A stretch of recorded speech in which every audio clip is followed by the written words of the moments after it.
The Mahabharata Adi Parva. Section CXVI. Samhava Parva continued.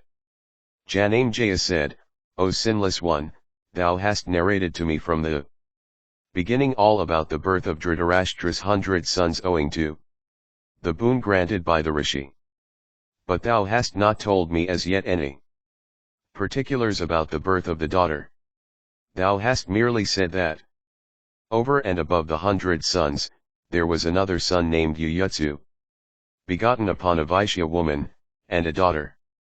The great Rishi Vyasa of immeasurable energy said unto the daughter of the king of Gandhara that she would become the mother of 100 sons. Illustrious one, how is that thou sayest Gandhari had a daughter over and above her 100 sons? If the ball of flesh was distributed by the great Rishi only into 100 parts, and if Gandhari did not conceive on any other occasion, how was then Dusala born? Tell me this, O Rishi. My curiosity hath been great. Vaisampayana said, O descendant of the Pandavas, thy question is just. And I will tell thee how it happened. The illustrious and great Rishi himself, by sprinkling water over that ball of flesh, began to divide it into parts. And as it was being divided into parts, the nurse began to take them up and put them one by one into those pots filled with clarified butter. While this process was going on, the beautiful and chaste Gandhari of rigid vows, realizing the affection that one feeleth for a daughter, began to think within herself, there is no doubt that I shall have 100 sons, the Muni having said so. It can never be otherwise. But I should be very happy if a daughter were born of me over and above these 100 sons and junior to them all. My husband then may attain to those worlds that the possession of a daughter's sons conferreth. Then again, the affection the women feel for their sons-in-law is great. If, therefore, I obtain a daughter over and above my 100 sons, then, surrounded by sons and daughters' sons, I may feel supremely blessed. If I have ever practiced ascetic austerities, if I have ever given anything in charity, if I have ever performed the homa through brahmanas, if I have ever gratified my superiors by respectful attentions, then, as the fruit of those acts, let a daughter be born unto me. All this while that illustrious and best of rishis, Krishnadvapayana himself was dividing the ball of flesh, and counting a full 100 of the parts, he said unto the daughter of Suvala, Here are thy 100 sons. I did not speak aught unto thee that was false. Here, however, is one part in excess of the 100, intended for giving thee a daughter's son. This part shall develop into an amiable and fortunate daughter, as thou hast desired. Then that great ascetic brought another pot full of clarified butter, and put the part intended for a daughter into it. Thus have I, O Bharata, narrated unto thee all about the birth of Dusala. Tell me, O sinless one, what more I am now to narrate. Section Kaitai. Samhava Parva continued. Janamejaya said, Please recite the names of Dhritarashtra's sons according to the order of their birth. Vaisampayana said, Their names, O king, according to the order of birth, are Duryodhana, Yuyutsu, Dusasana, Dusaha, Dusala, Jalasandha, Sama, Saha, Vinda, and Anyavinda, Dirdharsha, Suvahu, Dushpradharshana, Durmarshana and Durmukha, Dushkarna and Karna, Vivansati and Vikarna, Sala, Satwe, Sulochana, Chitra and Upakitra, Chitraksha, Charuchitra, Sarasana, Durmata and Durvigaha, Vivatsu, Vikatanana, Ernanabha and Sunabha, then Nandaka and Upanandaka, Chitravana, Chitravarman, Suvarman, Durvamachana, Iovahu, Mahavahu, Chitranga, Chitrakyundala, Bhimaviga, Bhimavala, Balaki, Balavardhana, Yugrayudha, Bhima, Karna, Kanakaya. Dridayudha, Dridhavarman, Dridakshitra, Somakitri, Anudara. Dridhasandha, Jarazandha, Satyazandha, Sada, Suvak, Ugrazravas, Yugrazna. Sanani, Dushparajaya, Uprajata, Kundasayan, Visalakshat, Duradhara. Dridahasta, Suhasta, Vataviga, and Suvrachas, Adityakitu, Vavashan. Nagadutta, Agrayayan, Kavachan, Krithana, Kunda, Kundadhara, Dhanardhara. The heroes, Yugra and Bhimarata, Viravahua, Alolyapa, Abhya, and Radrakarman, and Dridharata, Anadrishya, Kundabhetan, Viravi. Tirgalakanaprantha and Pramatha and the powerful Tirgaroma. Durgavahua, Mahavahua, Vyadhoru, Kanakadvaha, Kundasai and Virajas. Besides these 100 sons, there was a daughter named Dusala. All were heroes and Atirathas, and were well skilled in warfare. All were learned in the Vedas, and all kinds of weapons. And, O king, worthy wives were in time selected for all of them by Dhritarashtra after proper examination. And King Dhritarashtra, O monarch, also bestowed Dusala, in proper time and with proper rites, upon Jayadratha, the king of Sindhu. Section 18. Sambhava Parva continued. Janamejaya said, O utterer of Brahma, thou hast recited everything about the extraordinary birth among men of the sons of Dhritarashtra in consequence of the Rishi's grace. Thou hast also said what their names are, according to the order of their birth. O Brahmana, I have heard all these from thee. But tell me now all about the Pandavas. While reciting the incarnations on earth of the celestial, the Asuras, and the beings of other classes, thou saidst that the Pandavas were all illustrious and endued with the prowess of gods, and that they were incarnate portion of the celestials themselves. I desire, therefore, to hear all about those beings of extraordinary achievements beginning from the moment of their birth. O Vaisampayana, recite thou their achievements. Vaisampayana said, O king, one day Pandu, while roaming about in the woods, on the southern slopes of the Himavat, that teemed with deer and wild animals of fierce disposition, saw a large deer, that seemed to be the leader of a herd, serving his mate. Beholding the animals, the monarch pierced them both with 5 of his sharp and swift arrows winged with golden feathers. O monarch, that was no deer that Pandu struck at, but a Rishi's son of great ascetic merit who was enjoying his mate in the form of a deer. Pierced by Pandu, while engaged in the act of intercourse, he fell down to the ground, uttering cries that were of a man and began to weep bitterly. The deer then addressed Pandu and said, O king, even men that are slaves to lust and wrath, and void of reason, and ever sinful, never commit such a cruel act as this. Individual judgment prevaileth not against the ordinance prevaileth against individual judgment. The wise never sanction anything discountenanced by the ordinance. Thou art born, O Bharata, in a race that hath ever been virtuous. How is it, therefore, that even thou, suffering thyself to be overpowered by passion and wrath, losest thy reason? Hearing this, Pandu replied, O dear, kings behave in the matter of slaying animals of thy species exactly as they do in the matter of slaying foes. It behoveth thee not, therefore, to reprove me thus from ignorance. Animals of thy species are slain by open or covert means. This, indeed, is the practice of kings. Then why dost thou reprove me?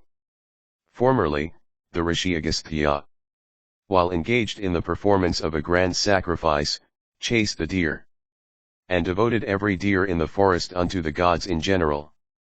Thou hast been slain, pursuant to the usage sanctioned by such precedent.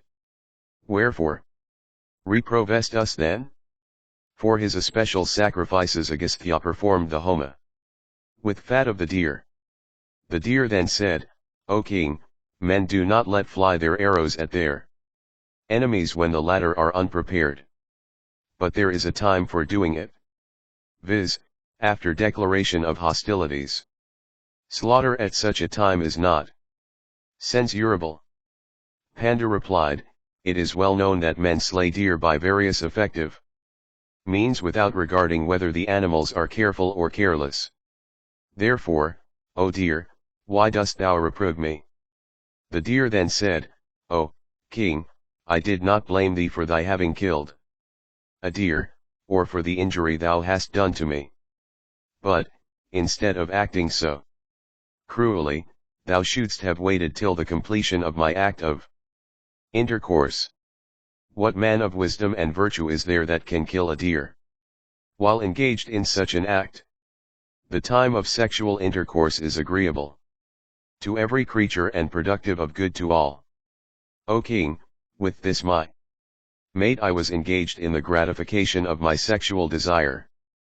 But that effort of mine hath been rendered futile by thee, O king of the Kurus, as thou art born in the race of the Pauravas ever noted for white, virtuous deeds. Such an act hath scarcely been worthy of thee. O Bharata, this act must be regarded as extremely cruel, deserving of universal execration, infamous and sinful, and certainly leading to hell. Thou art acquainted with the pleasures of sexual intercourse. Thou art acquainted also with the teaching of morality and dictates of duty. Like unto a celestial as thou art, it behoveth thee not to do such an act as leadeth to hell. O best of kings, thy duty is to chastise all who act cruelly, who are engaged in sinful practices and who have thrown to the winds religion, profit, and pleasure as explained in the scriptures. What hast thou done, O best of men, in killing me who have given thee no offense? I am, O king, a Muni who liveth on fruits and roots, though disguised as a deer. I was living in the woods in peace with all. Yet thou hast killed me, O king, for which I will curse thee certainly. As thou hast been cruel unto a couple of opposite sexes, death shall certainly overtake thee as soon as thou feelest the influence of sexual desire.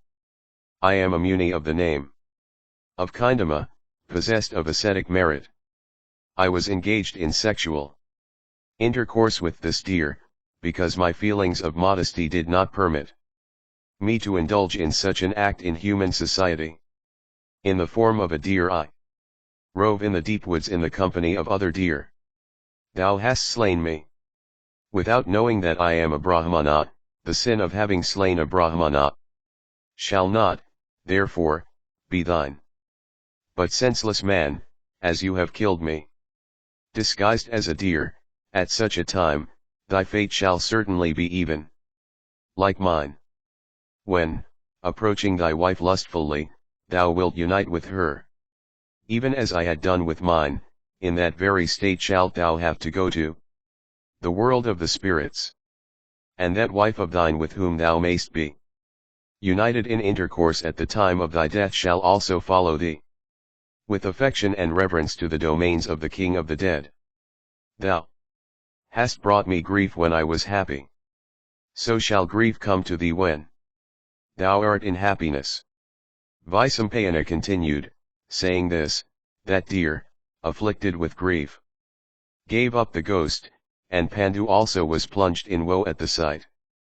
Section CXIX. Sambhava Parva continued. Vaisampayana said, after the death of that deer, King Pandu with his wives was deeply afflicted and wept bitterly.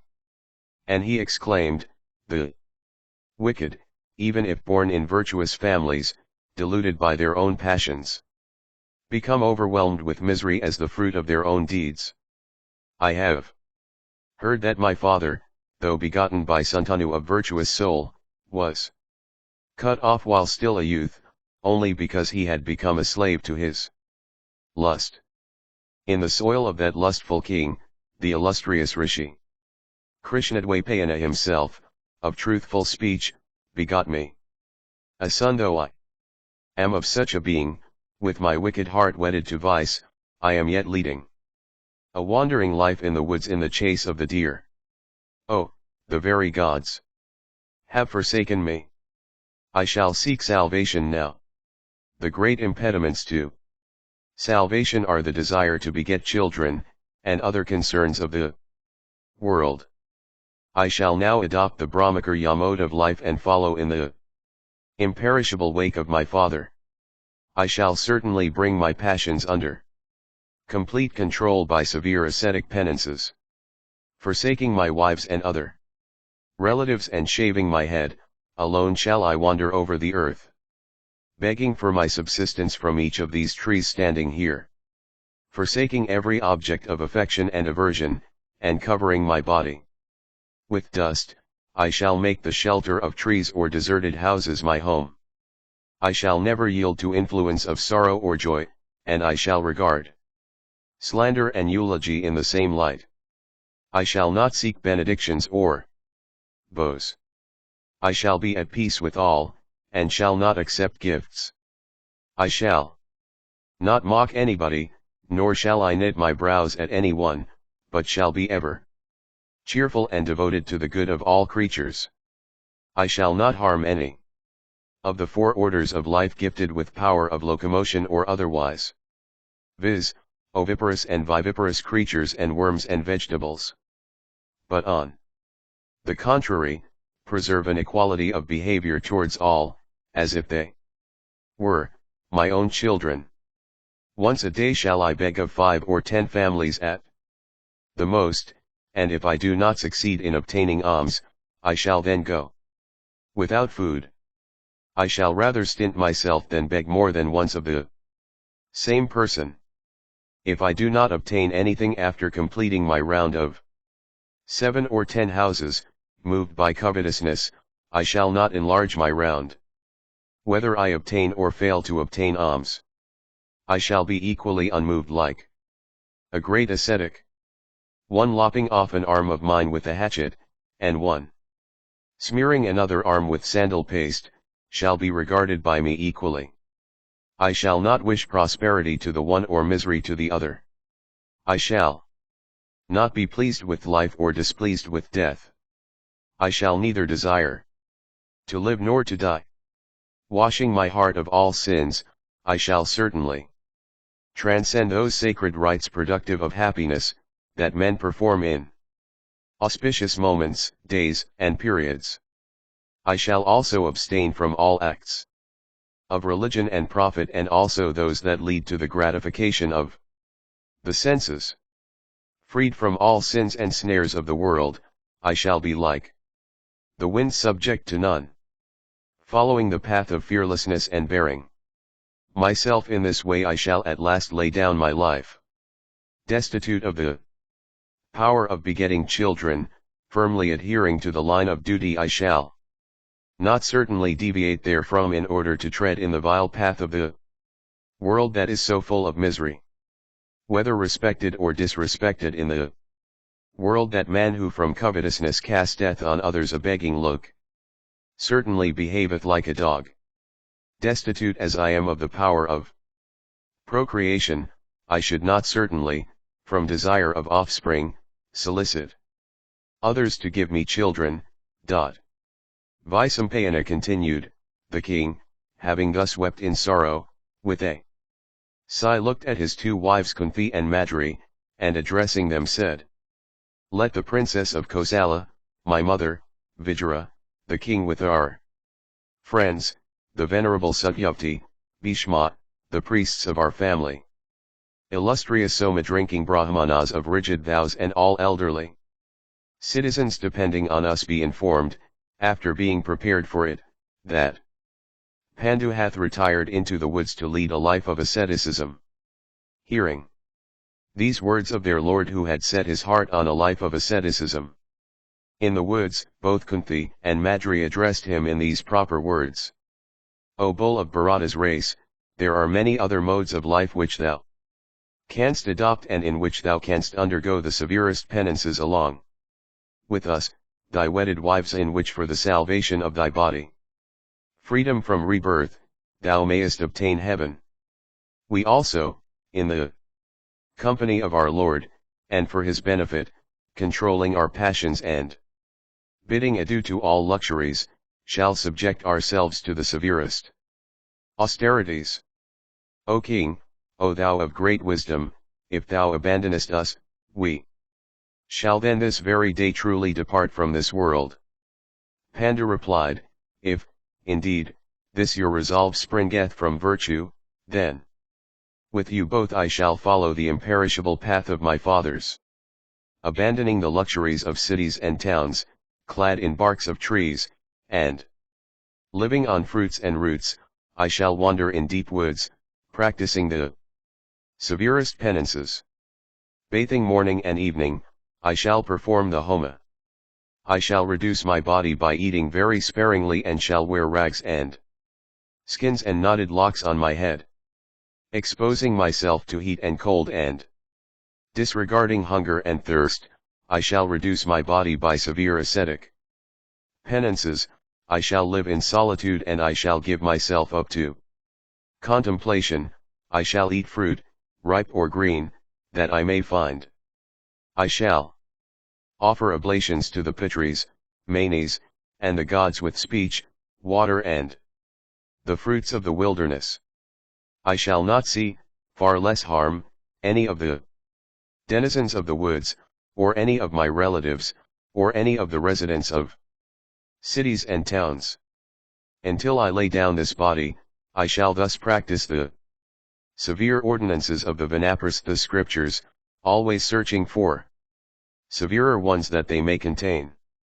Vaisampayana continued, the Kuru king, having said this unto his wives, gave away to Brahmanas the big jewel in his diadem, his necklace of precious gold, his bracelets, his large earrings, his valuable robes, and all the ornaments of his wives.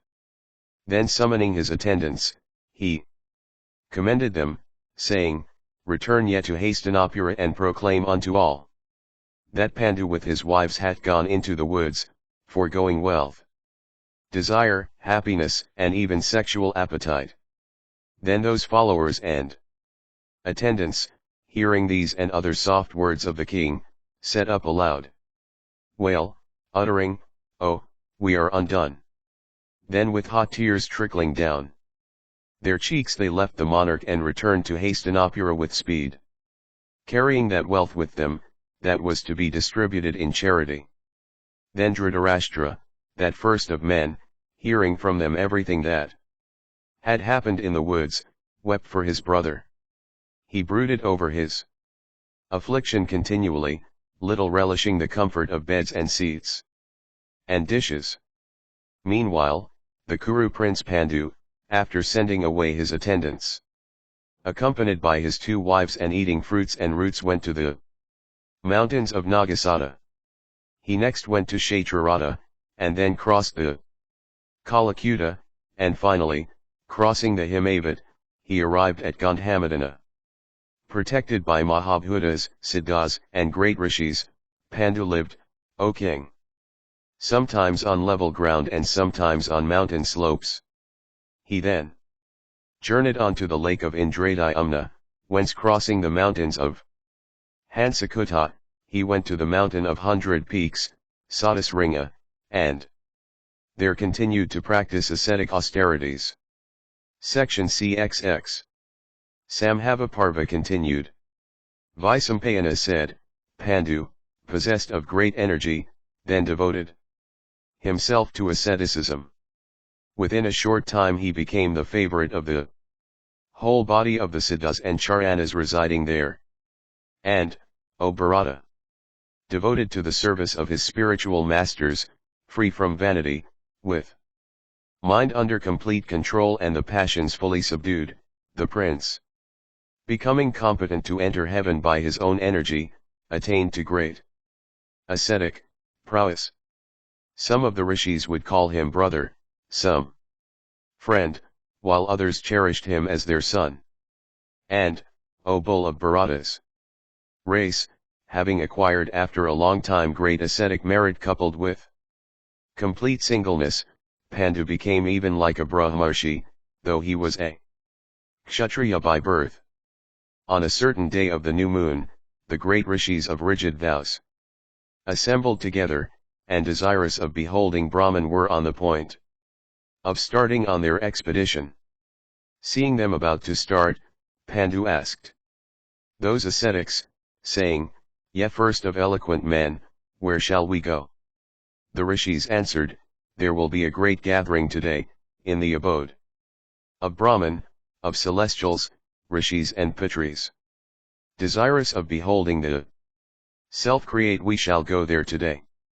Vaisampayana continued, hearing this, Pandu rose up suddenly, desirous of visiting heaven along with the great rishis.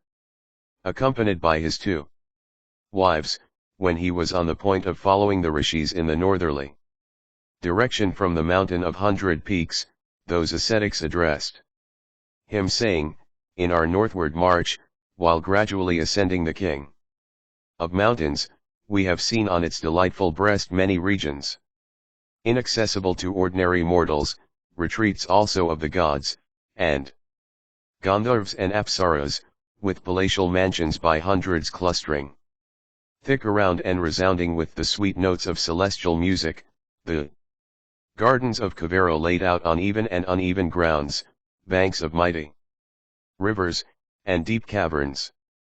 There are many regions also on those heights that are covered with perpetual snow and are utterly destitute of vegetable and animal existence. In some places the downpour of rain is so heavy that they are perfectly inaccessible and incapable of being utilized for habitation. Not to speak of other animals, even winged creatures cannot cross them. The only thing that can go there is air, and the only beings, siddhas, and great rishis. How shall these princesses ascend those heights of the king of mountains, unaccustomed to pain? Shall they not droop in affliction?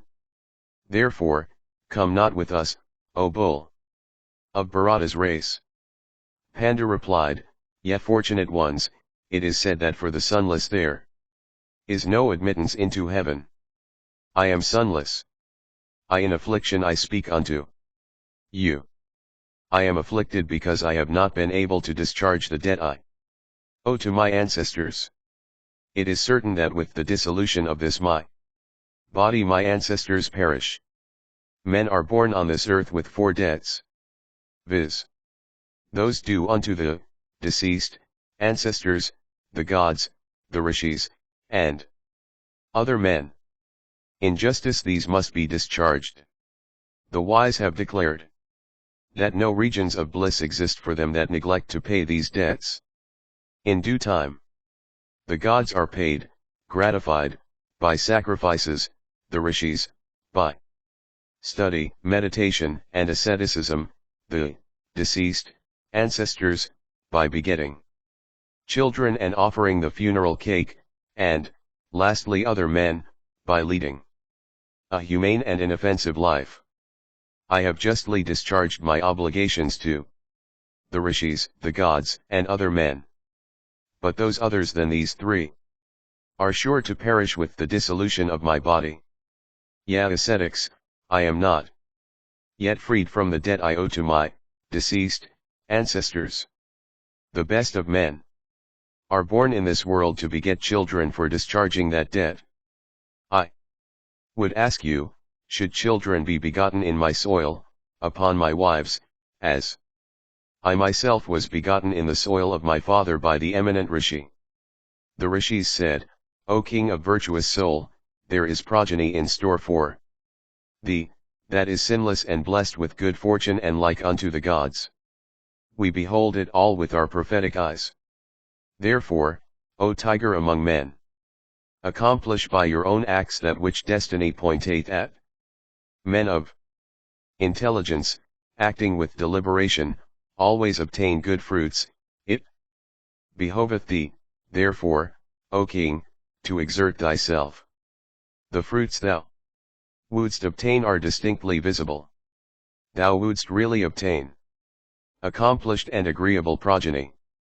Vaisampayana continued, hearing these words of the ascetics, Pandu, remembering the loss of his procreative powers owing to the curse of the deer, began to reflect deeply. And calling his wedded wife the excellent Kunti, unto him, he told her in private, strive thou to raise offspring. At this time of distress, the wise expounders of the eternal religion declare that a son, O Kunti, is the cause of virtuous fame in the three worlds. It is said that sacrifices, charitable gifts, ascetic penances, and vows observed most carefully, do not confer religious merit on a sonless man. O thou of sweet smiles, knowing all this, I am certain that, as I am sonless, I shall not obtain regions of true felicity. O timid one, wretch that I was and addicted to cruel deeds, as a consequence of the polluted life I led, my power of procreation hath been destroyed by the curse of the deer. The religious institutes mention 6 kinds of sons that are heirs and kinsmen, and 6 other kinds that are not heirs but kinsmen. I shall speak of them presently. O Parita, listen to me. They are, first, the son begotten by one's own self upon his wedded wife, second, the son begotten upon one's wife by an accomplished person from motives of kindness, third, the son begotten upon one's wife by a person for pecuniary consideration, fourth, the son begotten upon the wife after the husband's death, fifth, the maiden-born son, sixth, the son born of an unchanged caste wife, seventh, the son given, eighth, the son bought for a consideration, ninth, the son self-given, 10th, the son received with a pregnant bride, 11th, the brother's son, and 12th, the son begotten upon a wife of lower caste. On failure of offspring of a prior class, the mother should desire to have offspring of the next class. In times of distress, men solicit offspring from accomplished younger brothers. The self-born Manu hath said that men failing to have legitimate offspring of their own may have offspring begotten upon their wives by others, for sons confer the highest religious merit. Therefore, O Kunti, being destitute myself of the power of procreation, I command thee to raise good offspring through some person who is either equal or superior to me.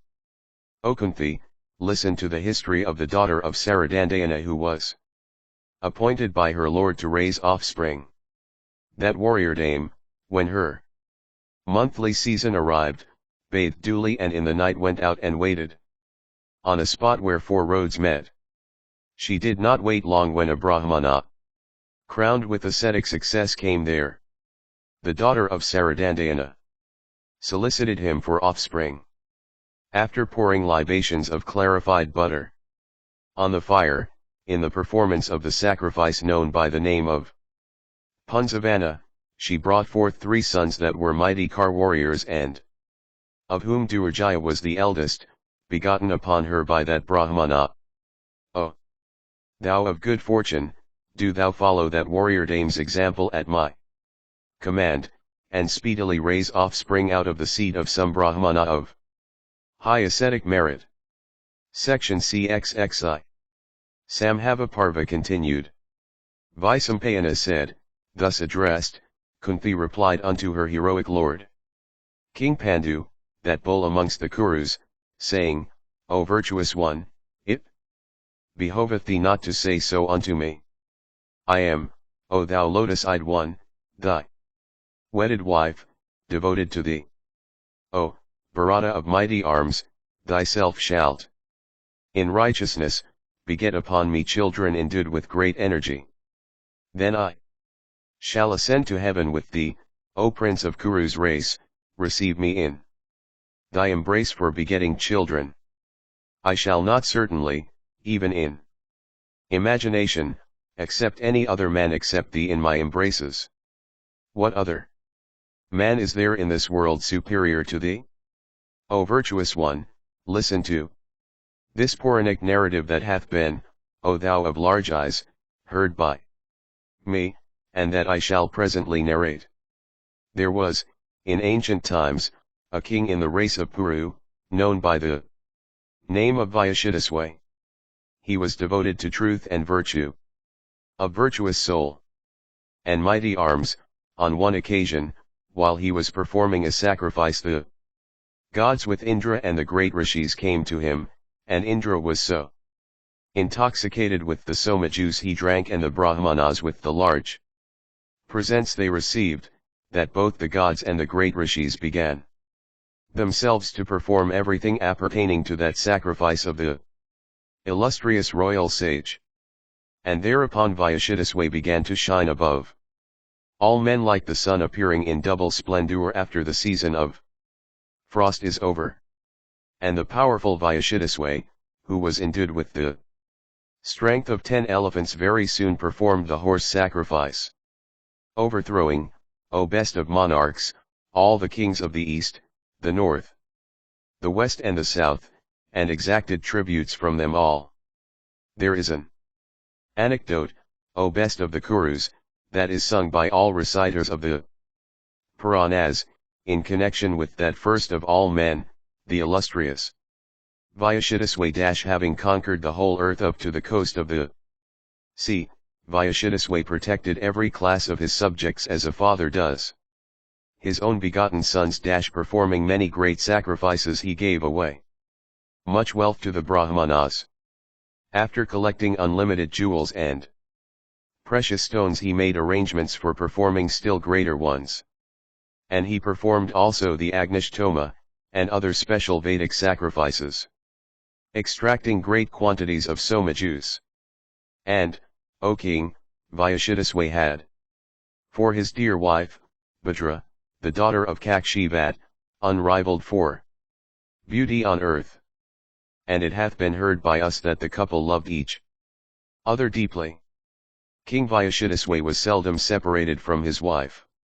Sexual excess, however, brought on an attack of phthisis, and the king died within a few days, sinking like the sun in his glory. Then Bhadra, his beautiful queen, was plunged into woe, and as she was sonless, O tiger among men, she wept in great affliction. Listen to me, O king, as I narrate to you all that Bhadra said with bitter tears trickling down her cheeks. O virtuous one, she said, women serve no purpose when their husbands are dead. She who liveth after her husband is dead, draggeth on a miserable existence that can hardly be called life. O bull of the Kshatriya order, death is a blessing to women without husbands. I wish to follow the way thou hast gone. Be kind and take me with thee. In thy absence, I am unable to bear life even for a moment. Be kind to me, O king, and take me hence pretty soon. O tiger among men, I shall follow thee over the even and uneven ground. Thou hast gone away, O Lord, never to return. I shall follow thee, O king, as thy own shadow. O tiger among men, I will obey thee, as thy slave, and will ever do what is agreeable to thee and what is for thy good. O thou of eyes like lotus petals! Without thee, from this day, mental agonies will overwhelm me and eat into my heart. A wretch that I am, some loving couple had doubtless been separated by me in a former life, for which, in this life, I am made to suffer the pangs of separation from thee. O king, that wretched woman who liveth even for a moment separated from her Lord, liveth in woe and suffereth the pangs of hell even here. Some loving couple had doubtless been separated by me in a former life, for which sinful act I am suffering this torture arising from my separation from thee. O King, from this day I will lay myself down on a bed of kusa grass and abstain from every luxury, hoping to behold thee once more. O tiger among men, show thyself to me. O King, O Lord, command once more thy wretched and bitterly weeping wife plunged in woe. Kunti continued, it was thus, O Pandu, that the beautiful Bhadra wept over the death of her lord. And the weeping Bhadra clasped in her arms the corpse in anguish of heart. Then she was addressed by an incorporeal voice in these words, rise up, O Bhadra, and leave this place. O thou of sweet smiles, I grant thee this boon. I will beget offspring upon thee. Lie thou down with me on thy own bed, after the catamenial bath, on the night of the 8th or the 14th day of the moon. Thus addressed by the incorporeal voice, the chaste Bhadra did, as she was directed, for obtaining offspring. And, O bull of the Bharatas, the corpse of her husband begot upon her 7 children, viz., 3 Silvas and 4 Madras. O bull of the Bharatas, do thou also beget offspring upon me, like the illustrious Vyashidasway, by the exercise of that ascetic power which thou possessest. Section Ci. Sambhava Parva continued. Vaisampayana said, thus addressed by his loving wife, King Pandu, well acquainted with all rules of morality, replied in these words of virtuous import, O Kunti, what thou hast said is quite true. Vyashidasway of old did even as thou hast said. Indeed he was equal unto the celestials themselves. But I shall now tell thee about the practices of old indicated by illustrious rishis, fully acquainted with every rule of morality. O thou of handsome face and sweet smiles, women formerly were not immured within houses and dependent on husbands and other relatives. They used to go about freely, enjoying themselves as best as they liked.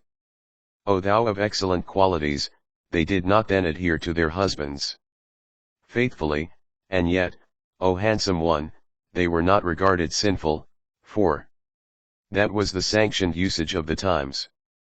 That very usage is followed to this day by birds and beasts without any exhibition of jealousy. That practice, sanctioned by precedent, is applauded by great rishis. O thou of taper thighs, the practice is yet regarded with respect amongst the northern Kurus. Indeed, that usage, so lenient to women, hath the sanction of antiquity. The present practice, however, of women's being confined to one husband for life, hath been established but lately. I shall tell thee in detail who established it and why. It hath been heard by us that there was a great rishi of the name of Uddalaka, who had a son named Swatakata, who also was an ascetic of merit. O thou of eyes like lotus petals, the present virtuous practice hath been established by that Swatakata from anger. Hear thou the reason. One day, in the presence of Swatakata's father, a Brahmana came and catching Swatakata's mother by the hand, told her, let us go. Beholding his mother seized by the hand and taken away apparently by force, the son was greatly moved by wrath. Seeing his son indignant, Uddalaka addressed him and said, be not angry, O son. This is the practice sanctioned by antiquity. The women of all orders in this world are free, O son, men in this matter, as regards their respective orders, act as kine. The rishi's son, Swatakatu, however, disapproved of the usage and established in the world the present practice as regards men and women. It hath been heard by us, O thou of great virtue, that the existing practice dates from that period among human beings but not among beings of other Classes. Accordingly, since the establishment of the present usage, it is sinful for women not to adhere to their husbands. Women transgressing the limits assigned by the rishi became guilty of slaying the embryo. And men, too, violating a chaste and loving wife who hath from her maidenhood observed the vow of purity, became guilty of the same sin. The woman also, who, being commanded by her husband to raise offspring, refuses to do his bidding, becometh equally sinful. Thus, O timid one, was the existing usage established of old by Swatakatu, the son of Uddalaka, in defiance of antiquity. O thou of taper thighs, it hath also been heard by us that Madayanti, the wife of Saudasa, commanded by her husband to raise offspring went unto Rishi Vasishtha. And on going in unto him, the handsome Madayanti obtained a son named Asmaka. She did this, moved by the desire of doing good to her husband. O thou of lotus eyes, thou knowest, O timid girl, how we ourselves, for the perpetuation of the Kuru race, were begotten by Krishnadvapayana. O faultless one, beholding all these precedents it behoveth thee to do my bidding, which is not inconsistent with virtue, O princess, who is devoted to her husband. It hath also been said by those acquainted with the rules of morality that a wife, when her monthly season cometh, must ever seek her husband, though at other times she deserveth liberty. The wise have declared this to be the ancient practice. But, be the act sinful or sinless, those acquainted with the Vedas have declared that it is the duty of wives to do what their husbands bid them do. Especially, O thou of faultless features, I, who am deprived of the power of procreation, having yet become desirous of beholding offspring, deserve the more to be obeyed by thee. O amiable one, joining my palms furnished with rosy fingers, and making of them a cup as of lotus leaves, I place them on my head to propitiate thee. O thou of lair looks, it behoveth thee to raise offspring, at my command, through some Brahmana possessed of high ascetic merit. For then, owing to thee, O thou of fair hips, I may go the way that is reserved for those that are blessed with children. Vaisampayana continued, thus addressed by Pandu, that subjugator of hostile cities, the handsome Kunti, ever attentive to what was agreeable and beneficial to her lord, then replied unto him, saying, in my girlhood, O Lord, I was in my father's house engaged in attending upon all guests. I used to wait respectfully upon Brahmanas of rigid vows and great ascetic merit. One day I gratified with my attentions that Brahmana, whom people call Durvasa, of mind under full control and possessing knowledge of all the mysteries of religion. Pleased with my services, that Brahmana gave me a boon in the form of a mantra, formula of invocation, for calling into my presence any one of the celestials I liked. And the rishi, addressing me, said, anyone among the celestials whom thou kayest by this shall, O girl, approach thee and be obedient to thy will, whether he liked it or not. And, O princess, thou shalt also have offspring through his grace.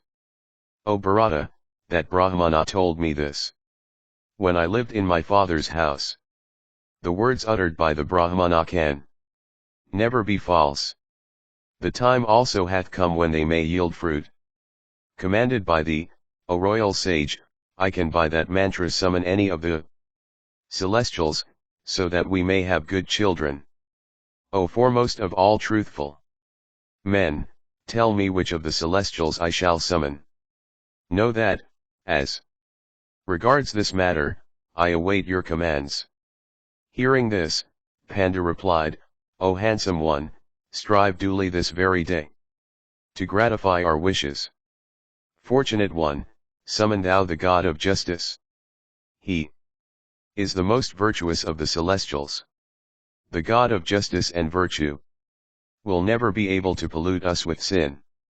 The world also, O beautiful princess, will then think that what we do can never be unholy.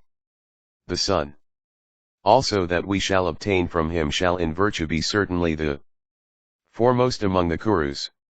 Begotten by the God of justice and morality, he would never set his heart upon anything that is sinful or unholy. Therefore, O thou of sweet smiles, steadily keeping virtue before thy eyes, and duly observing holy vows, summon thou the God of justice and virtue by the help of thy solicitations and incantations. Vaisampayana continued, then Kunti, that best of women, thus addressed by her lord, said, so be it. And bowing down to him and reverently circumambulating his person, she resolved to do his bidding. Section C8. Sambhava Parva continued. Vaisampayana said, O Janamejaya, when Gandhari's conception had been a full year old, it was then that Kunti summoned the eternal God of justice to obtain offspring from him. And she offered without loss of time sacrifices unto the god and began to duly repeat the formula that Durvasa had imparted to her some time before. Then the god, overpowered by her incantations, arrived at the spot where Kunti was seated in his car. Resplendent as the Sunday smiling, he asked, O Kunti, what am I to give thee? And Kunti too smiling in her turn, replied, thou must even give me offspring. Then the handsome Kunti was united, in intercourse, with the God of justice in his spiritual form and obtained from him a son, devoted to the good of all creatures. And she brought his excellent child, who lived to acquire a great fame, at the 8th Muhurta called Abhijit, of the hour of noon of that very auspicious day of the 7th month, Kartika, viz., the 5th of the lighted fortnight, when the star Jyesht in conjunction with the moon was ascendant. And as soon as the child was born, an incorporeal voice, from the skies, said, this child shall be the best of men, the foremost of those that are virtuous. Endued with great prowess and truthful in speech, he shall certainly be the ruler of the earth. And this first child of Pandu shall be known by the name of Yudhishthira. Possessed of prowess and honesty of disposition, he shall be a famous king, known throughout the three worlds. Pandu, having obtained that virtuous son, again addressed his wife and said, the wise have declared that a Kshatriya must be endued with physical strength, otherwise he is no Kshatriya. Therefore, ask thou for an offspring of superior strength. Thus commanded by her lord, Kunti then invoked Vayu. And the mighty god of wind, thus invoked, came unto her, riding upon a deer, and said, what, O Kunti, am I to give thee? Tell me. What is in thy heart? Smiling in modesty, she said to him, give me, O best of celestials, a child endued with great strength and largeness of limbs and capable of humbling the pride of every body. The god of wind thereupon begot upon her the child afterwards known as Bhima of mighty arms and fierce prowess. And upon the birth of that child endued with extraordinary strength, an incorporeal voice, O Bharata, as before, said, this child shall be the foremost of all endued with strength. I must tell you, O Bharata, of another wonderful event that occurred after the birth of Vrkodara, Bhima. While he fell from the lap of his mother upon the mountain breast, the violence of the fall broke into fragments the stone upon which he fell without his infant body being injured in the least. And he fell from his mother's lap because Kunti, frightened by a tiger, had risen up suddenly, unconscious of the child that lay asleep on her lap. And as she had risen, the infant, of body hard as the thunderbolt, falling down upon the mountain breast, broke into 100 fragments the rocky mass upon which he fell. And beholding this, Pandu wondered much. And it so happened that that very day on which Vrkodara was born, was also, O best of Bharatas, the birthday of Duryodhana, who afterwards became the ruler of the whole earth. After the birth of Vrkodara, Pandu again began to think, how am I to obtain a very superior son who shall achieve worldwide fame? Every thing in the world dependeth on destiny and exertion. But destiny can never be successful except by timely exertion. We have heard it said that Indra is the chief of the gods. Indeed, he is endued with immeasurable might and energy and prowess and glory. Gratifying him with my asceticism, I shall obtain from him a son of great strength.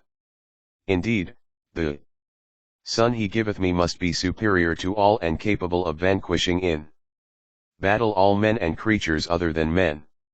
I shall, therefore, practice the severest austerities with heart, deed, and speech.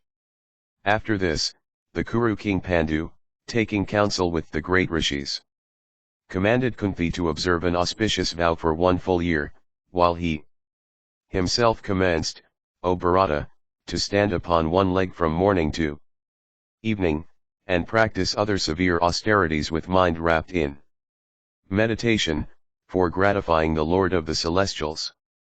It was after a long time that Indra, gratified with such devotion, approached Pandu and, addressing him, said, I shall give thee, O king, a son who will be celebrated all over the 3 worlds and who will promote the welfare of Brahmanas, kine, and all honest men. The son I shall give thee will be the smiter of the wicked and the delight of friends and relatives. Foremost of all men, he will be an irresistible slayer of all foes.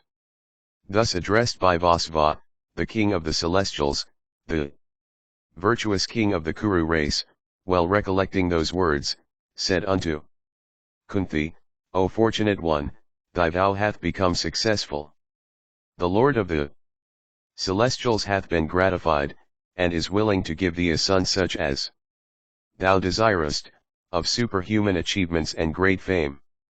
He will be the oppressor of all enemies and possessed of great wisdom, endued with a great soul, in splendor equal unto the sun, invincible in battles, and of great achievements. He will also be extremely handsome.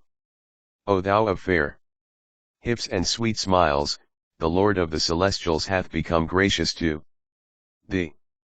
Invoking him, bring thou forth a child who will be the very home of all Kshatriya virtues. Vaisampayana continued, the celebrated Kunti, thus addressed by her Lord, invoke Sakra, the king of the gods, who thereupon came unto her, and begot him that was afterwards called Arjuna. And as soon as this child was born, an incorporeal voice, loud and deep as that of the clouds, and filling the whole welkin, distinctly said, addressing Kunti in the hearing of every creature dwelling in that asylum, this child of thine, O Kunti, will be equal unto Kartavirya in energy and Shiva in prowess. Invincible like Sakra himself, he will spread thy fame far and wide. As Vishnu, the youngest of Utti's sons, had enhanced Utti's joy, so shall this child enhance thy joy. Subjugating the Madras, the Kurus along with the Somakas, and the people of Chedai, Kasi, and Karusha, he will maintain the prosperity of the Kurus. Surfeited with libations at the sacrifice of King Swatakatu, Agni will derive great gratification from the fat of all creatures dwelling in the Khandava woods, to be burnt down, by the might of this one's arms. This mighty hero, vanquishing all the effeminate monarchs of the earth, will, with his brothers perform 3 great sacrifices. In prowess, O Kunti, he will be even as Jamadagna or Vishnu. The foremost of all men endued with prowess, he will achieve great fame. He will gratify in battle, by his heroism, Sankara, the god of gods, Mahadeva, and will receive from him the great weapon named Pasupada. This thy son of mighty arms will also slay, at the command of Indra, those Daityas called the Nivatakavikas who are the enemies of the gods. He will also acquire all kinds of celestial weapons, and this bull among men will also retrieve the fortunes of his race. Kunti heard these extraordinary words, while lying in the room. And, hearing those words uttered so loudly, the ascetics dwelling on the mountain of 100 peaks, and the celestials with Indra sitting in their cars, became exceedingly glad. The sounds of the invisible drum filled the entire welkin. There were shouts of joy, and the whole region was covered with flowers showered down by invisible agents. The various tribes of celestials assembled together, began to offer their respectful adorations to the son of Parita. The sons of Kadru, Nagas, the son of Vinata, the Gandharvas, the lords of the creation, and the seven great rishis, viz., Bharadvaja, Kasyapa, Gautama, Visvamitra, Jamadagna, Vasishtha, and the illustrious Atri who illumined the world of old when the sun was lost, all came there. And Marishi, Angaras, Pulasatya, Pulaha, Kratu, Daksha the lord of creation, the Gandharvas, and Apsaras, came there also. The various tribes of Apsaras, decked with celestial garlands, and every ornament, and attired in fine robes, came there and danced in joy, chanting the praises of Vibhatsu, Arjuna. All around, the great rishis began to utter propitiatory formulas. And Tumviru accompanied by the Gandharvas began to sing in charming notes. And Bhimasena and Ugrasena, Urnayas, and Anaga, Gopati and Dhritarashtra and Suryavarkas. The eighth, Yugapa and Trinapa, Karshni, Nandi, and Chitrarata. Salasira the 13th, Parjanya the 14th, Kali the 15th. And Narada the 16th in this list, Vrihata, Vrihaka, Kerala of great soul, Brahmakaran, Vahuguna, Suvarna of great fame, Visvavasu, Bhumanyu, Suchandra, Sam, and the celebrated tribes of Haha and Huhu gifted with wonderful melody of voice. These celestial Gandharvas, O king, all went there. Many illustrious Apsaras also of large eyes, decked with every ornament came there to dance and sing. And Anachana and Anavidya, Gunamukha and Gunavara, Adhrika and Soma, Misraksi and Alambusha, Marishi and Suchika, Vyadayutparna and Tilotama and Umbika, Lakshmana, Kshemadevi, Ramba, Manorama, Asita, Subhahu, Supriya, Subhapa, Pundarika, Sugandha, Surasa, Pramathani, Kamaya, and Saradwati, all danced there together. And Manaka, Sahajanya, Karnika, Punjikasthala, Ritasthala, Grataka, Viswaka, Purvachiti, the celebrated Umlaka, Pramlaka the 10th and Urvasi the 11th. These large-eyed dancing girls of heaven came there and sang in chorus.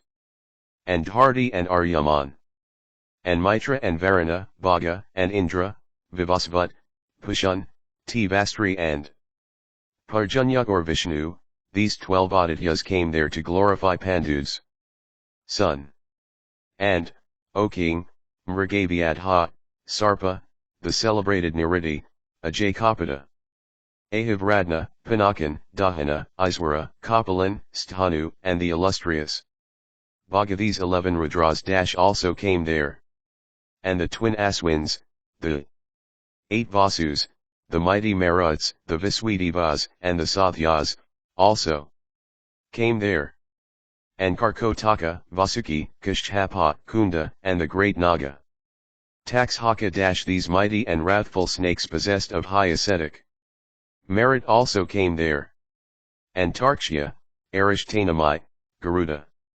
Asatadvaha - these and many other Nagas, came there, so also Aruna and Aruni of Vinata's race also came there.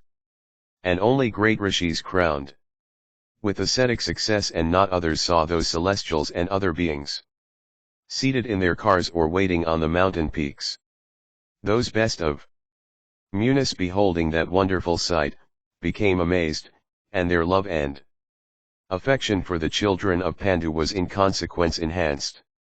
The celebrated Pandu, tempted by the desire of having more children, wished to speak again unto his wedded wife, for invoking some other god. But Kunti addressed him, saying, "The wise do not sanction a fourth delivery even in a season of distress. The woman having intercourse with 4 different men is called a Swarani, Hayantan, while she having intercourse with 5 Bekometh a harlot. Therefore, O learned one, as thou art well acquainted with the scripture on this subject, why dost thou, beguiled by desire of offspring, tell me so in seeming forgetfulness of the ordinance?" Section Siv. Sambhava Parva continued. Vaisampayana said, after the birth of Kunti's sons and also of the 100 sons of Dhritarashtra the daughter of the king of the Madras, privately addressed Pandu, saying, "O slayer of foes, I have no complaint. Even if thou beest unpropitious to me, I have, O sinless one, also no complaint that though by birth I am superior to Kunti yet I am inferior to her in station. I do not grieve, O thou of Kuru's race, that Gandhari hath obtained 100 sons. This, however, is my great grief that while Kunti and I are equal, I should be childless, while it should so chance that thou shouldst have offspring by Kunti alone. If the daughter of Kuntabhoja should so provide that I should have offspring, she would then be really doing me a great favor and benefiting thee likewise. She being my rival, I feel a delicacy in soliciting any favor of her. If thou beest, O king, propitiously disposed to me, then ask her to grant my desire." Hearing her, Pandu replied, "O Madri, I do revolve this matter often in my own mind, but I have hitherto hesitated to tell thee anything, not knowing how thou wouldst receive it. Now that I know what your wishes are, I shall certainly strive after that end. I think that, asked by me, Kunti will not refuse." Vaisampayana continued. After this, Pandu addressed Kunti in private, saying, "O Kunti, grant me some more offspring for the expansion of my race and for the benefit of the world. O blessed one, provide thou that I, myself, my ancestors, and thine also, may always have the funeral cake offered to us. Oh, do what is beneficial to me, and grant me and the world what, indeed, is the best of benefits. Oh, do what, indeed, may be difficult for thee, moved by the desire of achieving undying fame. Behold, Indra, even though he hath obtained the sovereignty of the celestials, doth yet, for fame alone, perform sacrifices. O handsome one! Brahmanas, well acquainted with the Vedas, and having achieved high ascetic merit, do yet, for fame alone, approach their spiritual masters with reverence. So also all royal sages and Brahmanas possessed of ascetic wealth have achieved, for fame only, the most difficult of ascetic feat. Therefore, O blameless one, rescue this Madri as by a raft, by granting her the means of obtaining offspring, and achieve thou imperishable fame by making her a mother of children." Thus addressed by her lord, Kunti readily yielded, and said unto Madri, "Think thou, without loss of time, of some celestial, and thou shalt certainly obtain from him a child like unto him." Reflecting for a few moments, Madri thought of the twin Aswins, who coming unto her with speed, begot upon her 2 sons that were twins named Nakula and Sahadeva, unrivaled on earth for personal beauty. And as soon as they were born, an incorporeal voice said, in energy and beauty these twins shall transcend even the twin Aswins themselves. Indeed possessed of great energy and beauty, they illumined the whole region. O king, after all the children were born, the rishis dwelling on the mountain of 100 peaks uttering blessings on them and affectionately performing the first rites of birth, bestowed appellations on them. The eldest of Kunti's children was called Yudhishthira, the second Bhimasena, and the third Arjuna, and of Madri's sons, the firstborn of the twins was called Nakula and the next Sahadeva. And those foremost sons born at an interval of 1 year after one another, looked like an embodied period of 5 years. And King Pandu, beholding his children of celestial beauty, and of superabundant energy, great strength, and prowess, and of largeness of soul, rejoiced exceedingly. And the children became great favorites of the rishis, as also of their wives, dwelling on the mountain of 100 peaks. Some time after, Pandu again requested Kunti on behalf of Madri. Addressed, O king, by her lord in private, Kunti replied, having given her the formula of invocation only once, she hath, O king, managed to obtain 2 sons. Have I not been thus deceived by her? I fear, O king, that she will soon surpass me in the number of her children. This, indeed, is the way of all wicked women. Fool that I was, I did not know that by invoking the twin gods I could obtain at one birth twin children. I beseech thee, O king, do not command me any further. Let this be the boon granted, by thee, to me. Thus, O king, were born unto Pandu 5 sons who were begotten by celestials and were endued with great strength, and who all lived to achieve great fame and expand the Kuru race. Each bearing every auspicious mark on his person, handsome like Soma, proud as the lion, well skilled in the use of the bow, and of leonine tread, breast, heart, eyes, neck, and prowess, those foremost of men, resembling the celestials themselves in might, began to grow up. And beholding them and their virtues growing with years, the great rishis dwelling on that snow-capped sacred mountain were filled with wonder. And the 5 Pandavas and the 100 sons of Dhritarashtra, that propagator of the Kuru race, grew up rapidly like a cluster of lotuses in a lake. Section CXXV. Sambhava Parva continued. Vaisampayana said, beholding his 5 handsome sons growing up before him in that great forest on the charming mountain slope, Pandu felt the last might of his arms revive once more. One day in the season of spring, which maddens every creature, the king, accompanied by his wife, Madri, began to rove in the woods where every tree had put forth new blossoms. He beheld all around palasas and thilakas and mangoes and champakas and parihadrakas and karnakaras, asokas and kesaras and adimutas and kuravakas with swarms of maddened bees sweetly humming about. And there were flowers of blossoming parijatas with the kokilas pouring forth their melodies from under every twig, echoing with the sweet hums of the black bees. And he beheld also various other kinds of trees bent down with the weight of their flowers and fruits. And there were also many fine pools of water overgrown with hundreds of fragrant lotuses. Beholding all these, Pandu felt the soft influence of desire, roving like a celestial. With a light heart amidst such scenery, Pandu was alone with his wife, Madri, in semi-transparent attire.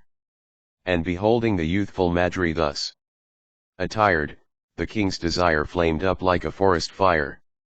And ill able to suppress his desire thus kindled at the sight of his wife of eyes like lotus petals, he was completely overpowered. The king then seized her. Against her will, but Madri trembling in fear resisted him to the best of her might. Consumed by desire, he forgot everything about his misfortune. And, O thou of Kuru's race unrestrained by the fear of the rishis, curse and impelled by fate, the monarch, overpowered by passion, forcibly sought the embraces of Madri, as if he wished to put an end to his own life. His reason, thus beguiled by the great destroyer himself by intoxicating his senses, was itself lost with his life. And the Kuru king, Pandu, a virtuous soul, thus succumbed to the inevitable influence of time, while united in intercourse with his wife. Then Madri, clasping the body of her senseless lord, began to weep aloud. And Kunti with her sons and the twins of Madri, hearing those cries of grief, came to the spot where the king lay in that state. Then, O king, Madri addressing Kunti in a piteous voice, said, Come hither alone, O Kunti, and let the children stay there.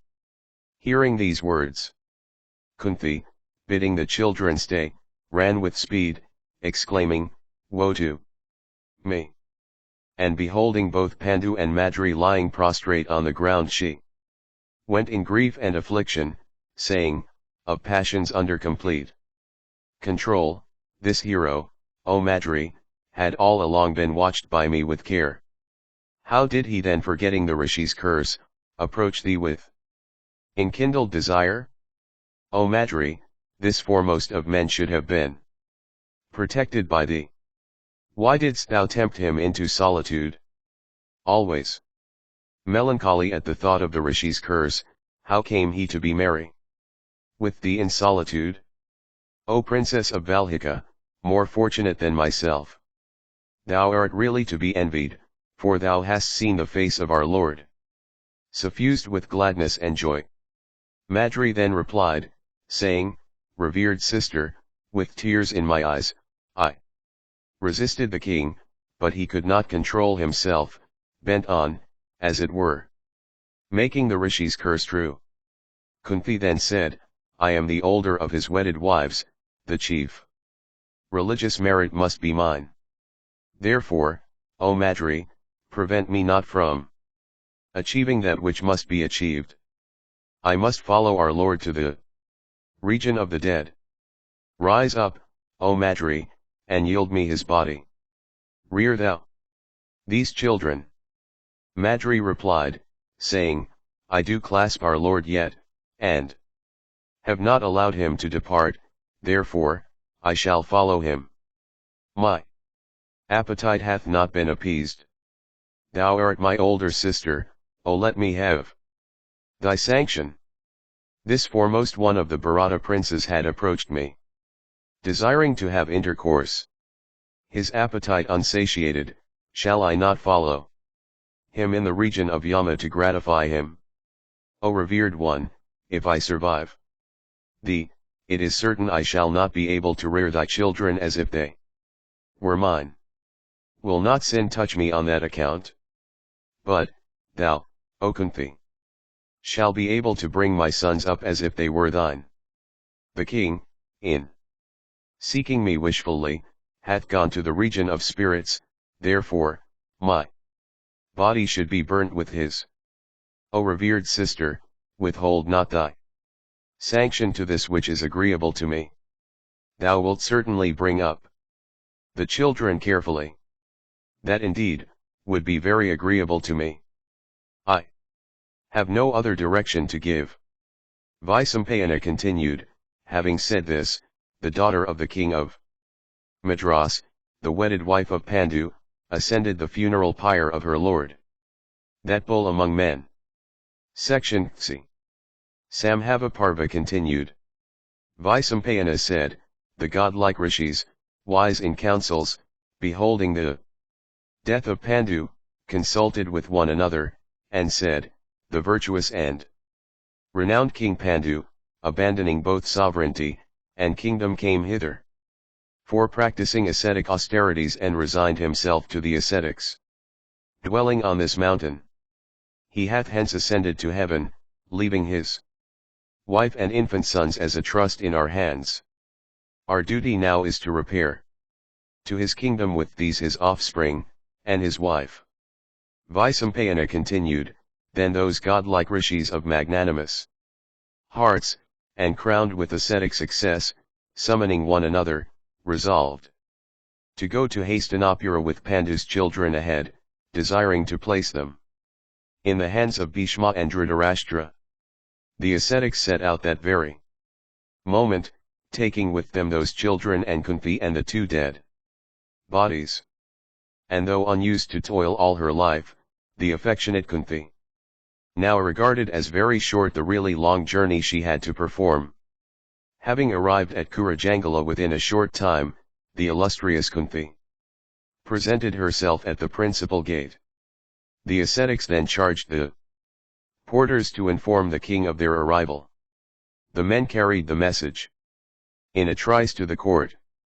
And the citizens of Hastinapura, hearing of the arrival of thousands of Charanas and Munis, were filled with wonder. And it was soon after sunrise that they began to come out in numbers with their wives and children to behold those ascetics, seated in all kinds of cars and conveyances by thousands. Vast numbers of Kshatriyas with their wives, and Brahmanas with theirs came out. And the concourse of Vaishyas and Sudras too was as large on the occasion. The vast assemblage was very peaceful, for every heart then was inclined to piety. And there also came out Bhishma, the son of Santanu, and Somadatta or Valhika, and the royal sage, Dhritarashtra, endued with the vision of knowledge, and Vijara himself, and the venerable Satyavati, and the illustrious princess of Kosala and Gandhari, accompanied by the other ladies of the royal household. And the 100 sons of Dhritarashtra, decked with various ornaments, also came out. The Kauravas, then, accompanied by their priest, saluted the rishis by lowering their heads, and took their seats before them. The citizens also, saluting the ascetics and bowing down unto them with touching the ground, took their seats there. Then Bhishma, setting that vast concourse perfectly still, duly worshipped, O king, those ascetics by offering them water to wash their feet with and the customary aragya. And having done this, he spoke unto them about the sovereignty and the kingdom. Then the oldest of the ascetics, with matted locks on head and loins covered with animal skin, stood up, and with the concurrence of the other rishis, spoke as follows: You all know that possessor of the sovereignty of the Kurus, who was called King Pandu, had, after abandoning the pleasures of the world, repaired hence to dwell on the mountain of 100 peaks. He adopted the Brahmacharya mode of life, but for some inscrutable purpose the gods have in view, this his eldest son, Yudhishthira, was born there, begotten by Dharma himself. Then that illustrious king obtained from Vayu this other son, the foremost of all mighty men, called Bhima. This other son, begotten upon Kunti by Indra, is Dhananjaya, whose achievements will humble all bowmen in the world.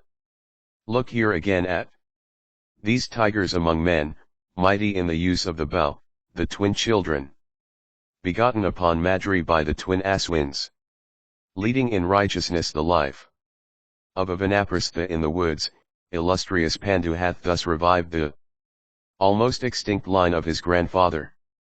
The birth, growth, and Vedic studies of these children of Pandu will, no doubt, give you great pleasure. Steadily adhering to the path of the virtuous and the wise, and leaving behind him these children, Pandu departed hence 17 days ago. His wife Madri, beholding him placed in the funeral pyre and about to be consumed, herself ascended the same pyre, and sacrificing her life thus, hath gone with her lord to the region reserved for chaste wives. Accomplish now whatever rites should be performed for their benefit. These are, the unburnt portions of, their bodies. Here also are their children, these oppressors of foes with their mother. Let these be now received with due honors. After the completion of the first rites in honor of the dead, let the virtuous Pandu, who had all along been the supporter of the dignity of the Kurus, have the first annual Shraddha Sapandakarana, performed with a view to installing him formally among the Pitris. Vaisampayana continued, the ascetics with Goyakas, having said this unto the Kurus, instantly disappeared in the very sight of the people. And beholding the rishis and the siddhas thus vanish in their sight like vapory forms appearing and disappearing in the skies, the citizens, filled with wonder, returned to their homes. Section Ci. Samhava Parva continued.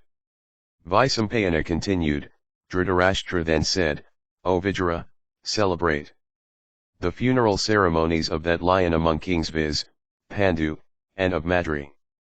Also, in right royal style. For the good of their souls, distribute cattle, cloths, gems, and diverse kinds of wealth, every one receiving as much as he asketh for. Make arrangements also for Kunti's performing the last rites of Madri in such a style as pleaseth her. And let Madri's body be so carefully wrapped up that neither the sun nor Vayu, god of wind, may behold it. Lament not for the sinless Pandu. He was a worthy king and hath left behind him 5 heroic sons equal unto the celestials themselves. Vaisampayana continued, then Vijara, O Bharata, saying, so be it, in consultation with Bhishma, fixed upon a sacred spot for the funeral rites of Pandu. The family priests went out of the city without loss of time, carrying with them the blazing sacred fire fed with clarified butter and rendered fragrant therewith. Then friends, relatives, and adherents, wrapping it up in cloth, decked the body of the monarch with the flowers of the season and sprinkled various excellent perfumes over it. And they also decked the hearse itself with garlands and rich hangings. Then, placing the covered body of the king with that of his queen on that excellent bier decked out so brightly, they caused it to be carried on human shoulders, with the white umbrella of state held over the hearse. With waving yak-tails and sounds of various musical instruments, the whole scene looked bright and grand. Hundreds of people began to distribute gems among the crowd on the occasion of the funeral rites of the king. At length some beautiful robes, and white umbrellas and larger yak-tails, were brought for the great ceremony. The priests clad in white walked in the van of the procession pouring libations of clarified butter on the sacred fire blazing in an ornamental vessel. And Brahmanas, and Kshatriyas, and Vaishyas, and Sudras by thousands followed the deceased king, loudly wailing in these accents, O Prince, where dost thou go? Leaving us behind, and making us forlorn and wretched forever. And Bhishma and Vijara and the Pandavas, also all wept aloud. At last they came to a romantic wood on the banks of the Ganga. There they laid down the hearse on which the truthful and lion-hearted prince and his spouse lay. Then they brought water in many golden vessels, washed the prince's body besmeared before with several kinds of fragrant paste, and again smeared it over with sandal paste. They then dressed it in a white dress, made of indigenous fabrics. And with the new suit on, the king seemed as if he was living and only sleeping on a costly bed. When the other funeral ceremonies also were finished in consonance with the directions of the priests, the Kauravas set fire to the dead bodies of the king and the queen, bringing lotuses, sandal paste, and other fragrant substances to the pyre. Then seeing the bodies aflame, Kausalya burst out, "O my son, my son," and fell down senseless on the ground. And seeing her down, the citizens and the inhabitants of the provinces began to wail from grief and affection for their king. And the birds of the air and the beasts of the field were touched by the lamentations of Kunti. And Bhishma, the son of Santanu, and the wise Vijara, and the others also that were there, became disconsolate. Thus weeping, Bhishma, Vijara, Dhritarashtra, the Pandavas and the Kuru ladies, all performed the watery ceremony of the king. And when all this was over, the people, themselves filled with sorrow, began to console the bereaved sons of Pandu. And the Pandavas with their friends began to sleep on the ground. Seeing this, the Brahmanas and the other citizens also renounced their beds. Young and old, all the citizens grieved on account of the sons of King Pandu, and passed 12 days in mourning with the weeping Pandavas. Section 8. Sambhava Parva continued. Vaisampayana said, then Bhishma and Kunti with their friends celebrated the Shraddha of the deceased monarch, and offered the Pinda. And they feasted the Kauravas and thousands of Brahmanas, unto whom they also gave gems and lands. Then the citizens returned to Hastinapura with the sons of Pandu, now that they had been cleansed from the impurity incident to the demise of their father. All then fell to weeping for the departed king. It seemed as if they had lost one of their own kin. When the Shraddha had been celebrated in the manner mentioned above, the Venerable Vyasa, seeing all the subjects sunk in grief, said one day to his mother Satyavati, "Mother, our days of happiness have gone by and days of calamity have succeeded. Sin beginneth to increase day by day. The world hath got old. The empire of the Kauravas will no longer endure because of wrong and oppression. Go thou then into the forest, and devote thyself to contemplation through yoga. Henceforth society will be filled with deceit and wrong. Good work will cease. Do not witness the annihilation of thy race, in thy old age."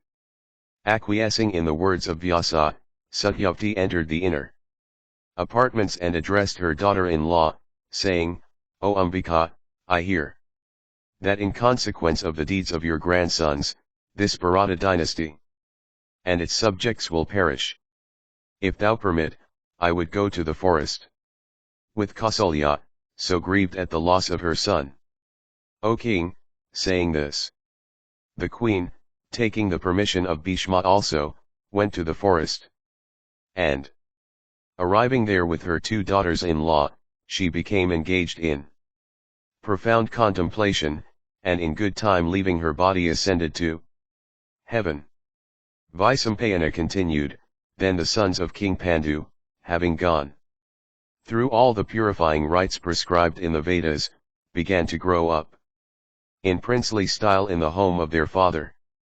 Whenever they were engaged in play with the sons of Dhritarashtra, their superiority of strength became marked in speed, in striking the objects aimed at, in consuming articles of food, and scattering dust.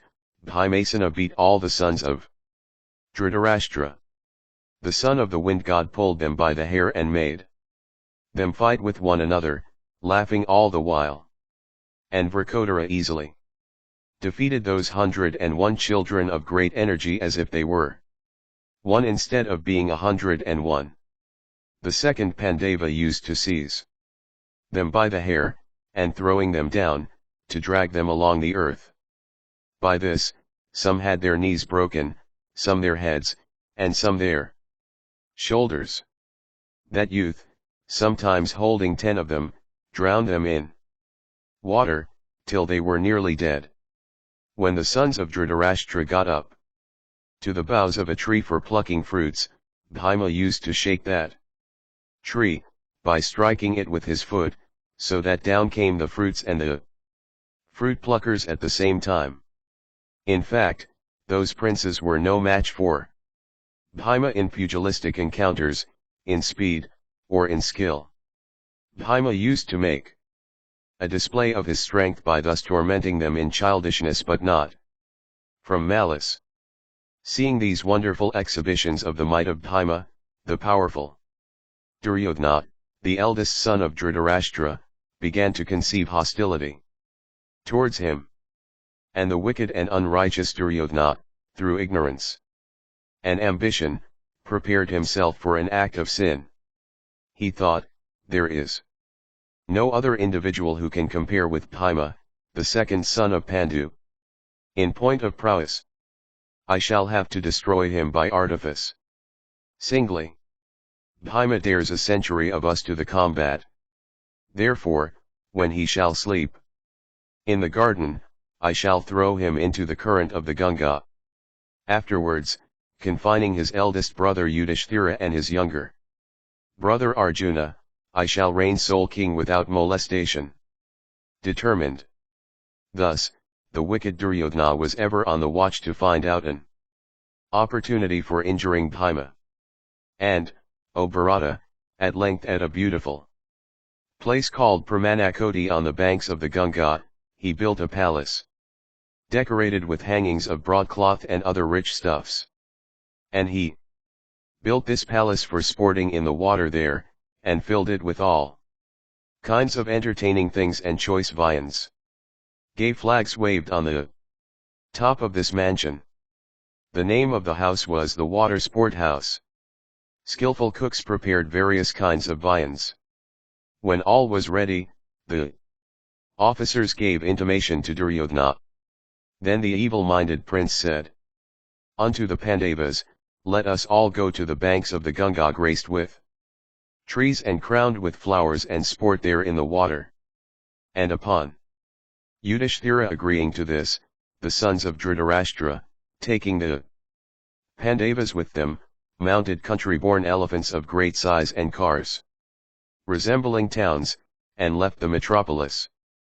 On arriving at the place, the princes dismissed their attendants, and, surveying the beauty of the gardens and the groves, entered the palace, like lions entering their mountain caves. On entering they saw that the architects had handsomely plastered the walls and the ceilings and that painters had painted them beautifully. The windows looked very graceful, and the artificial fountains were splendid. Here and there were tanks of pellucid water in which bloomed forests of lotuses. The banks were decked with various flowers whose fragrance filled the atmosphere. The Kauravas and the Pandavas sat down and began to enjoy the things provided for them. They became engaged in play and began to exchange morsels of food with one another. Meanwhile the wicked Duryodhana had mixed a powerful poison with a quantity of food, with the object of making away with Bhima. That wicked youth who had nectar in his tongue and a razor in his heart, rose at length, and in a friendly way fed Bhima largely with that poisoned food, and thinking himself lucky in having compassed his end, was exceedingly glad at heart. Then the sons of Dhritarashtra and Pandu together became cheerfully engaged in sporting in the water. Their sport having been finished, they dressed themselves in white habiliments, and decked themselves with various ornaments. Fatigued with play, they felt inclined in the evening to rest in the pleasure house belonging to the garden. Having made the other youths take exercise in the waters, the powerful second Pandava was excessively fatigued, so that on rising from the water, he lay down on the ground. He was weary and under the influence of the poison, and the cool air served to spread the poison over all his frame, so that he lost his senses at once. Seeing this, Duryodhana bound him with cords of shrubs, and threw him into the water. The insensible son of Pandu sank down till he reached the Naga kingdom. Nagas, furnished with fangs containing virulent venom, bit him by thousands. The vegetable poison, mingled in the blood of the son of the wind god, was neutralized by the snake poison. The serpents had bitten all over his frame, except his chest, the skin of which was so tough that their fangs could not penetrate it.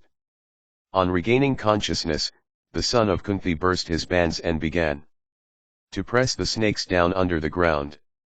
A remnant fled for life, and, going to their king Vasuki, represented, "O king of snakes," a man drowned under the water, bound in cords of shrubs. Probably he had drunk poison. For when he fell amongst us, he was insensible. But when we began to bite him, he regained his senses, and bursting his fetters, commenced laying at us. May it please your majesty to inquire who is. Then Vasuki, in accordance with the prayer of the inferior Nagas, went to the place and saw Bhimasena. Of the serpents, there was one, named Aryaka. He was the grandfather of the father of Kunti. The lord of serpents saw his relative and embraced him. Then, Vasuki, learning all, was pleased with Bhima, and said to Aryaka with satisfaction, "How are we to please him? Let him have money and gems in profusion." On hearing the words of Vasuki, Aryaka said, "O king of serpents, when your majesty is pleased with him, no need of wealth for him. Permit him to drink of Rasakunda, nectar vessels, and thus acquire immeasurable strength. There is the strength of 1,000 elephants in each one of those vessels. Let this prince drink as much as he can." The king of serpents gave his consent. And the serpents thereupon began auspicious rites. Then purifying himself carefully, Bhimasena facing the east began to drink nectar. At one breath, he quaffed off the contents of a whole vessel, and in this manner drained off 8 successive jars, till he was full. At length, the serpents prepared an excellent bed for him, on which he lay down at ease. Section 6. Sambhava Parva continued. Vaisampayana said, "Meanwhile the Kauravas and the Pandavas, after having thus sported there, set out, without Bhima, for Hastinapura, some on horses, some on elephants, while others preferred cars and other conveyances. And on their way they said to one another, 'Perhaps, Bhima hath gone before us.' And the wicked Duryodhana was glad at heart to miss Bhima, and entered the city with his brothers in joy. The virtuous Yudhishthira, himself unacquainted with vice and wickedness, regarded others to be as honest as himself. The eldest son of Parita, filled with fraternal love, going unto his mother, said, after making obeisance to her, "O mother, hath Bhima come? O good mother, I don't find him here. Where may he have gone? We long sought for him everywhere in the gardens and the beautiful woods, but found him nowhere. At length, we thought that the heroic Bhima preceded us all. O illustrious dame, we came hither in great anxiety. Arrived here, where hath he gone? Have you sent him anywhere? Oh, tell me, I am full of doubts respecting the mighty Bhima. He had been asleep and hath not come. I conclude he is no more." Hearing these words of the highly intelligent Yudhishthira, Kunti shrieked, in alarm, and said, "Dear son, I have not seen Bhima. He did not come to me. Oh, return in haste, and with your brothers search for him." Having said this in affliction to her eldest son, she summoned Vijara and said, "O illustrious Kshatri, Bhimasena is missing. Where has he gone? The other brothers have all come back from the gardens, only Bhima of mighty arms does not come home. Duryodhana likes him not. The Kaurava is crooked and malicious and low-minded and imprudent. He coveteth the throne openly. I am afraid he may have in a fit of anger slain my darling. This afflicts me sorely, indeed, it burns my heart. Vijaya replied, Blessed dame, say not so. Protect thy other sons with care. If the wicked Duryodhana be accused, he may slay thy remaining sons. The great sage hath said that all thy sons will be long-lived. Therefore, Bhima will surely return and gladden thy heart. Vaisampayana continued, the wise Vijaya, having said this unto Kunti, returned to his abode, while Kunti, in great anxiety, continued to stay at home with her children. Meanwhile, Bhimasena awoke from that slumber on the 8th day, and felt strong beyond measure in consequence of the nectar he had taken, having been all digested. Seeing him awake, the Nagas began to console and cheer him, saying, O thou of mighty arms, the strength-giving liquor thou hast drunk will give thee the might of 10,000 elephants. No one now will be able to vanquish thee in fight. O bull of Kuru's race, do thou bath in this holy and auspicious water and return home. Thy brothers are disconsolate because of thee. Then Bhima purified himself with a bath in those waters, and decked in white robes and flowery garlands of the same hue, ate of the paramana, rice and sugar pudding, offered to him by the Nagas. Then that oppressor of all foes, decked in celestial ornaments, received the adorations and blessings of the snakes, and saluting them in return, rose from the nether region, bearing up the lotus-eyed Pandava from under the waters. The Nagas placed him in the self-same gardens wherein he had been sporting, and vanished in his very sight. The mighty Bhimasena, arrived on the surface of the earth, ran with speed to his mother, and bowing down unto her and his eldest brother, and smelling the heads of his younger brothers, that oppressor of all foes, was himself embraced by his mother and every one of those bulls among men. Affectionate unto one another, they all repeatedly exclaimed, What is our joy today, oh what joy! Then Bhima, endued with great strength and prowess, related to his brothers everything about the villainy of Duryodhana, and the lucky and unlucky incidents that had befallen him in the world of the serpents. Thereupon Yudhishthira said, Do thou observe silence on this. Do not speak of this to anyone. From this day, protect yet all one another with care. Thus cautioned by the righteous Yudhishthira, they all, with Yudhishthira himself, became very vigilant from that day. And lest negligence might occur on the part of the sons of Kunti, Vijaya continually offered them sage advice. Some time after, Duryodhana again mixed in the food of Bhima a poison that was fresh, virulent, and very deadly. But Yuyutsu, Dhritarashtra's son by a Vaishya wife, moved by his friendship for the Pandavas, informed them of this. Vrkodara, however, swallowed it without any hesitation, and digested it completely. And, though virulent, the poison produced no effects on Bhima.